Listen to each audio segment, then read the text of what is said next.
Muy pero muy buenos días, sean todos bienvenidos. Estamos en Familia Visión Grande, hoy es domingo día del Señor y queremos compartir una palabra que he titulado El perfume de su presencia. Antes de ir a ver las escrituras, es una porción de la palabra donde nos habla de una cena donde Jesús fue ungido en Betania por María, la hermana de Lázaro y de Marta. Lázaro, el que resucitó el Señor Jesús de los muertos. Y esa porción de la escritura nos la narra Mateo en el capítulo 26, Marcos en el capítulo 14 y Juan en el capítulo 12.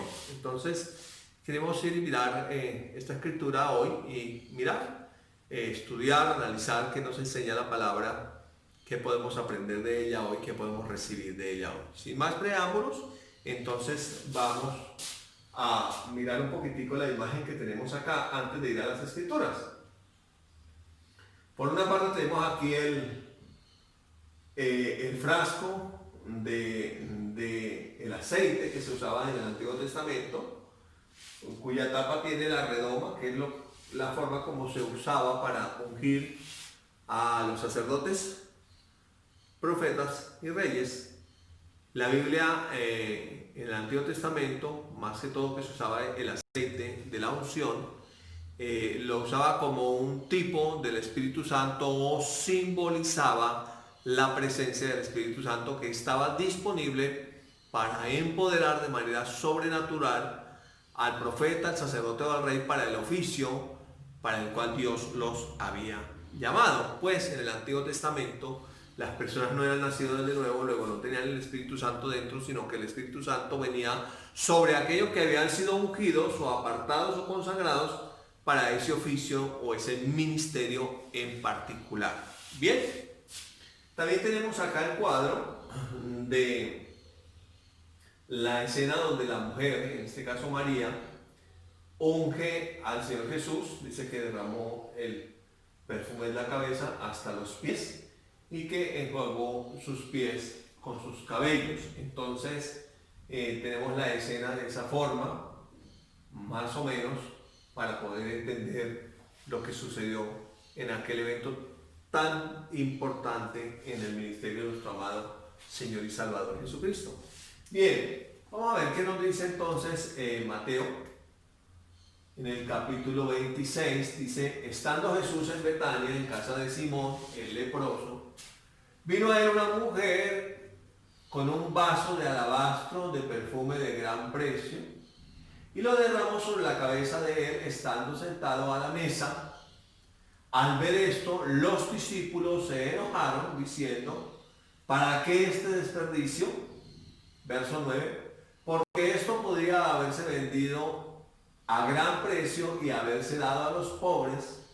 Verso 10, y entendiendo Jesús les dijo: ¿por qué molestáis a esta mujer? Pues ha hecho conmigo una buena obra.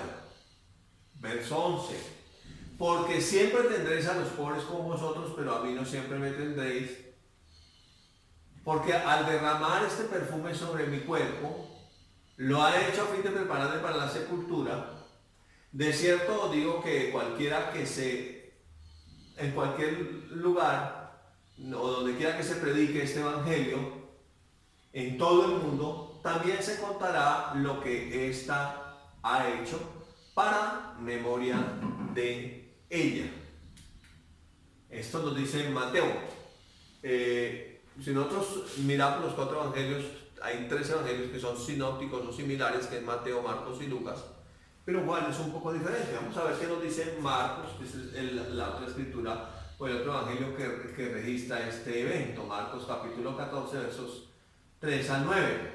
Pero estando él en Betania, Jesús, en la casa de Simón el leproso, sentado a la mesa, vino una mujer con un vaso de alabastro de perfume de nardo puro, de mucho precio, y quebrando el vaso de alabastro, se lo derramó sobre la cabeza, y hubo algunos que se enojaron dentro de sí y dijeron: ¿por qué se ha hecho esto? ¿Por qué se ha hecho este desperdicio de perfume?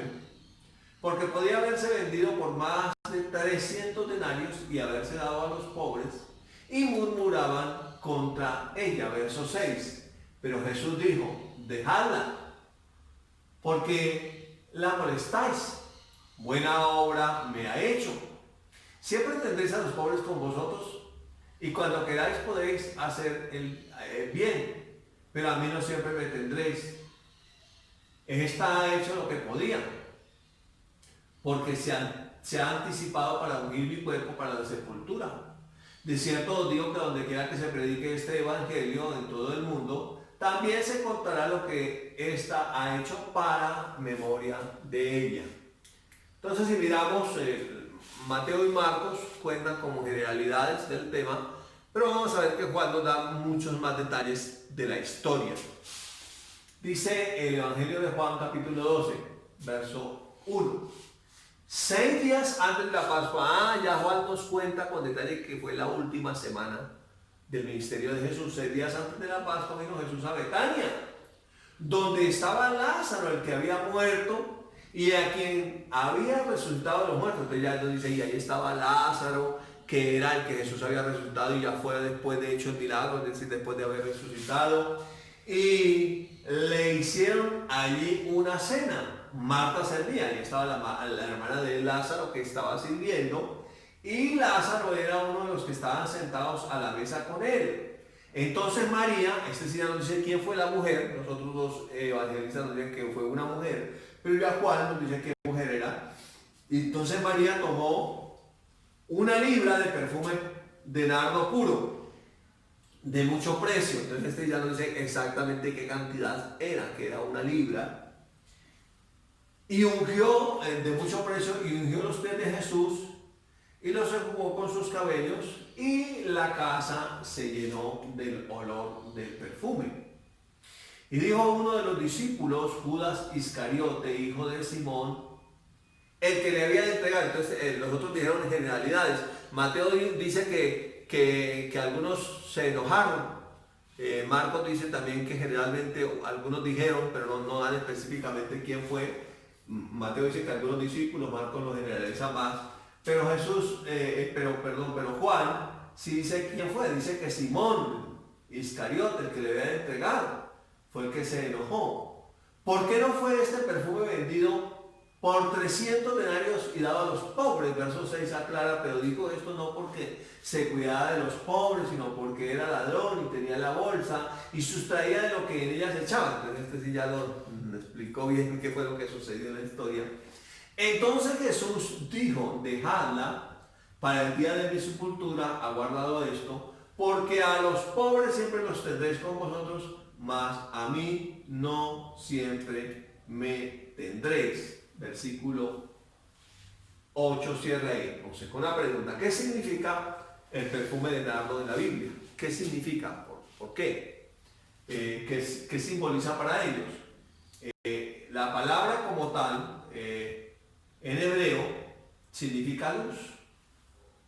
Y por su carácter real, formaba parte de los bálsamos sagrados que usaban los hebreos, que además usaba para consagrar a los reyes, a los sacerdotes. Jesús es el Rey de Reyes y es nuestro sumo sacerdote. Luego fue ungido con ese fin, consagrado, dedicado para ese ministerio. Y dice que el perfume era de nardo puro, sin mezclas. Nos dice la palabra en Juan 12:3. Entonces María tomó 1 libra de perfume de nardo puro, de mucho precio, y ungió los pies de Jesús y los enjugó con sus cabellos, y la casa se llenó del olor del perfume. El lugar donde estaban reunidos se llenó del olor del perfume.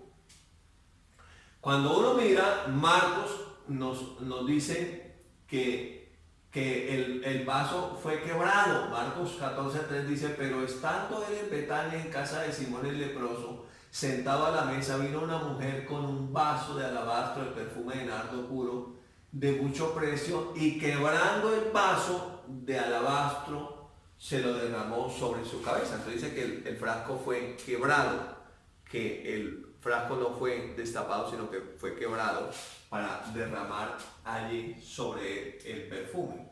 Cuando nosotros miramos en la institución de la cena del Señor, la enseñanza que recibió el apóstol Pablo, nuestro Señor Jesucristo ya resucitado, y vemos lo que sucedió, y siempre que tomamos la cena del Señor, pues lo decimos.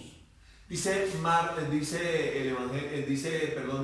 Pablo en 1 Corintios 11:23, porque yo recibí del Señor lo que también les he enseñado, que el Señor Jesús la noche que fue entregado tomó pan, y habiendo dado gracias lo partió y dijo, tomad, comed, este es mi cuerpo que por ustedes es partido.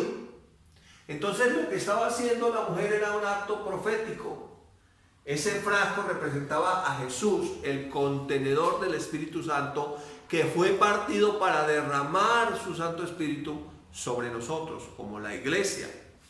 Entonces cuando nosotros miramos, este es mi cuerpo que por nosotros es partido, hagan esto en memoria de mí, lo que él está diciendo es lo que iba a suceder enseguida, cómo su cuerpo iba a ser partido y cómo el Espíritu de Dios que estaba en él, el único que bautiza con el Espíritu Santo, dijo Juan, es sobre aquel que vean descender al Espíritu de Dios y posarse sobre él. Y efectivamente cuando Jesús fue bautizado, el Espíritu Santo descendió en forma corporal como de paloma y se posó sobre él. Y Juan dijo, este es de quien yo decía, al que vean que desciende el Espíritu Santo sobre él y se posa sobre él, este es el que bautiza con el Espíritu Santo.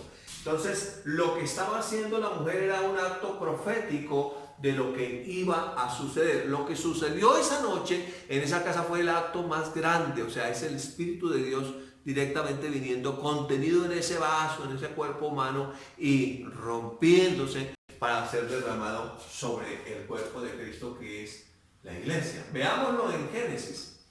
En Génesis nosotros sabemos que estaba aquí más o menos en el jardín del Edén, y que en el jardín del Edén estaba el árbol de la vida. Y cuando el ser humano pecó, mire lo que Dios dice. Génesis 3:22, dijo Jehová Dios, he aquí el hombre es como uno de nosotros sabiendo el bien y el mal.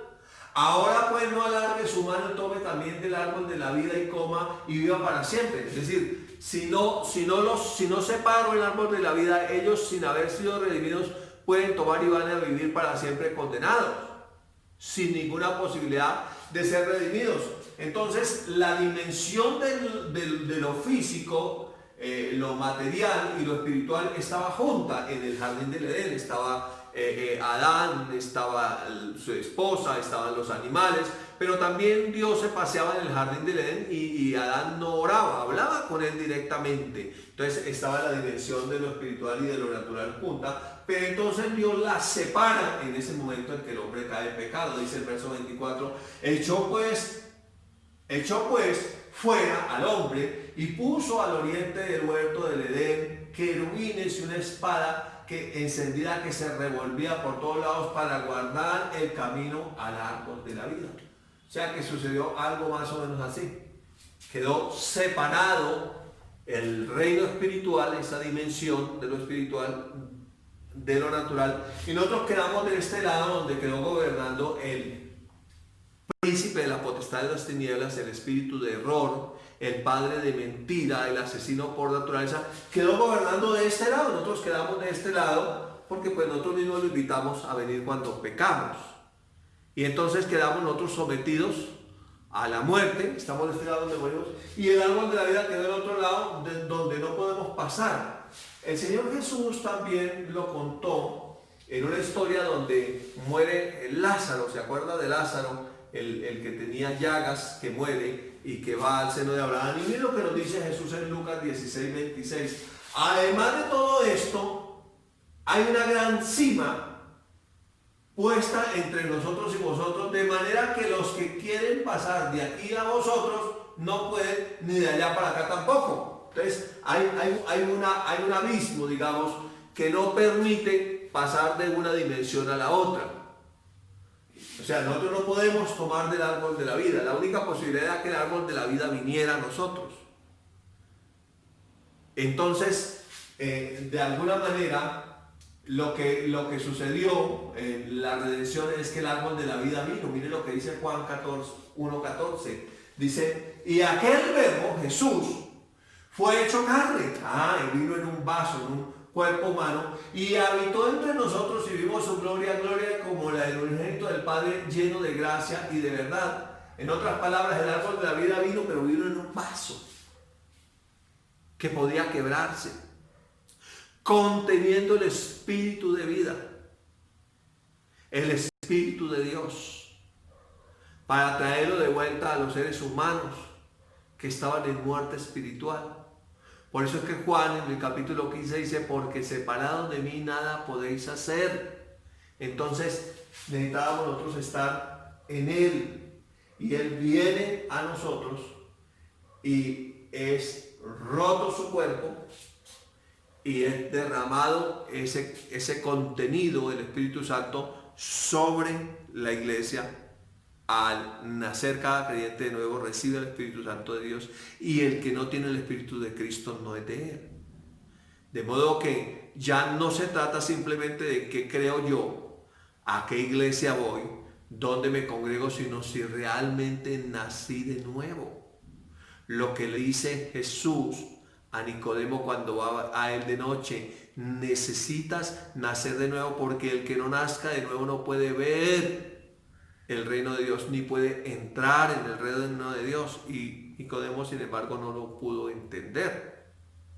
Entonces él le dijo: si les hablo las cosas terrenales, o sea, lo que sucede aquí en la tierra y no lo entienden, ¿cómo entenderán si les hablo cosas más espirituales?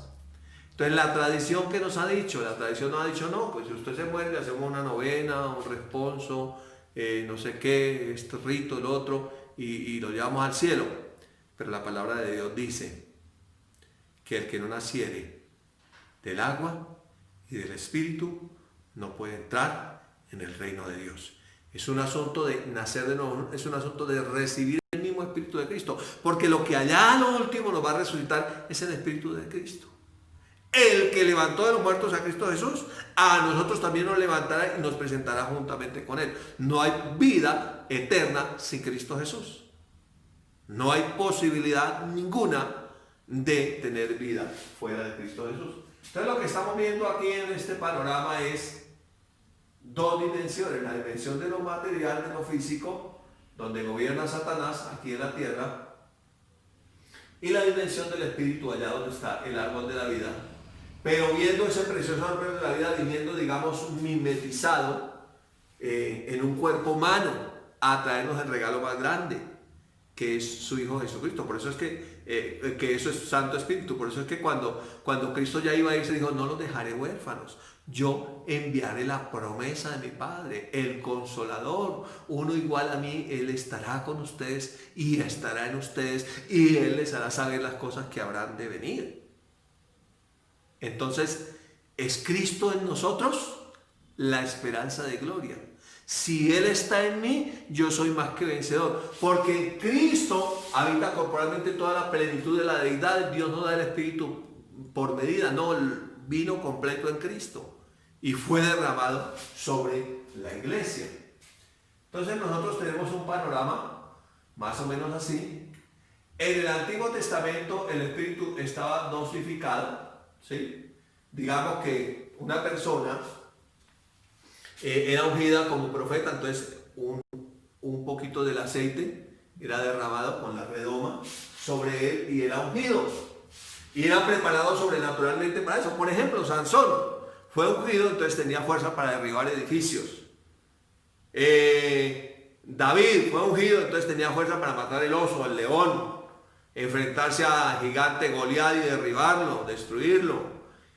José recibió un poco de la unción, entonces interpretaba los sueños. Es decir, de alguna manera la unción que pudre el yugo y que quita la carga, como ellos no habían nacido de nuevo, venía sobre ellos para capacitarlos para hacer lo que Dios los había llamado a hacer.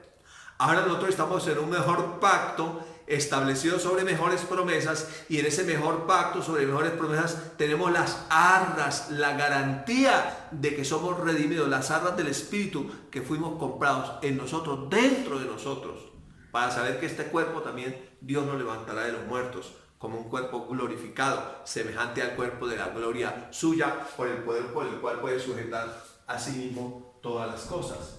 Entonces, si nosotros miramos lo que está diciendo la mujer allí, que dice que esta mujer, cuando el vaso se rompió y fue derramado el perfume, la casa se llenó de la fragancia de su conocimiento, y que donde quiera que se predique este evangelio también se da testimonio. Y lo que está diciendo es que cada vez que testificamos, que predicamos el evangelio, estamos haciendo lo que esa mujer hizo, estamos esparciendo la fragancia del Espíritu Santo, el perfume de su presencia, el olor grato de la salvación. Y entonces a unos les agrada y dicen, ay, olor de vida para vida, y a otros les desagrada y dicen, esto es religiosa esta gente, y nos desprecian, nos critican, se burlan de nosotros. Es la evidencia de que hemos nacido de nuevo. Por eso cuando Jesús resucita, usted va las mujeres fueron allá el domingo temprano a la tumba para ungir el cuerpo de Jesús, pero llegaron tarde, el cuerpo no estaba. Ya María lo había ungido. ¿Por qué María pudo tener esa revelación? Porque María en otra cena había estado sentada a los pies del Señor oyendo la palabra. Solamente el que está lleno de la palabra de Dios puede estar lleno de la unción del Espíritu Santo, porque la palabra y el Espíritu van juntos. Y entonces ella tuvo esa revelación, y entonces lo que nosotros vemos allí es que fueron a ungir y el cuerpo no estaba, el sepulcro, la piedra había sido corrida, el sepulcro estaba vacío, pero los lienzos no resucitaron. Entonces hay gente que los 10 lienzos eran como adornos, el sudario era como adorno. Hay gente que en la iglesia es como adornos, y entonces la gente dice, yo quiero el Espíritu Santo, ¿qué tengo que hacer? No, ore, ayune, no sé qué, haga esto, haga lo otro. No, ¿qué necesita para tener el Espíritu Santo? Ser cuerpo de Cristo. Ser un miembro del cuerpo de Cristo, es decir, haber nacido de nuevo, estar en Él, porque como dice la palabra, porque en Él vivimos y nos movemos y somos. Entonces mire lo que dice esta escritura, 2 de Corintios, hablando precisamente de esa fragancia de su presencia. 2 Corintios 2, 14 al 16. Mas a Dios gracias, el cual nos lleva siempre en triunfo en Cristo Jesús, y por medio de nosotros manifiesta en todo lugar el olor de su conocimiento.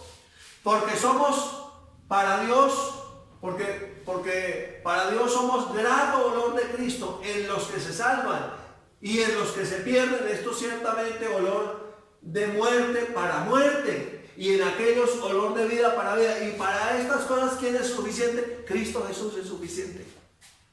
Cristo Jesús es suficiente para que los que han nacido de nuevo, los que tienen el Espíritu de Cristo, sientan la fragancia de su conocimiento y digan, yo quiero ir allá, yo quiero recibir la palabra, yo quiero compartir el video, yo quiero leer la palabra, yo quiero orar la palabra, yo quiero vivir la palabra. Fanático, religioso, miserable, no me importa. Lambeladrillo, no me importa. Evangélico, no me importa. Aleluya, no me importa. Solo sé que Cristo vive en mí, y si Él está en mí, yo estoy completo, yo soy suficiente. Es la oración de Efesios 1, para que el Dios de nuestro Señor Jesucristo les dé espíritu de sabiduría y de revelación, alumbrando los ojos de nuestro entendimiento, para que comprobemos cuál sea la grandeza de ese llamado, la esperanza de ese llamado, cuál es la grandeza de su poder, el mismo poder que levantó a Cristo de los muertos, lo subió al cielo, lo sentó a la diestra en los lugares celestiales. Ese mismo poder obra en nosotros, ese mismo poder nos resucitará de los muertos. Ese es el poder que lo llena todo en todos, ese es el poder de salvación. Y entonces cuando nosotros vivimos en ese poder de salvación y entendemos que ese poder de salvación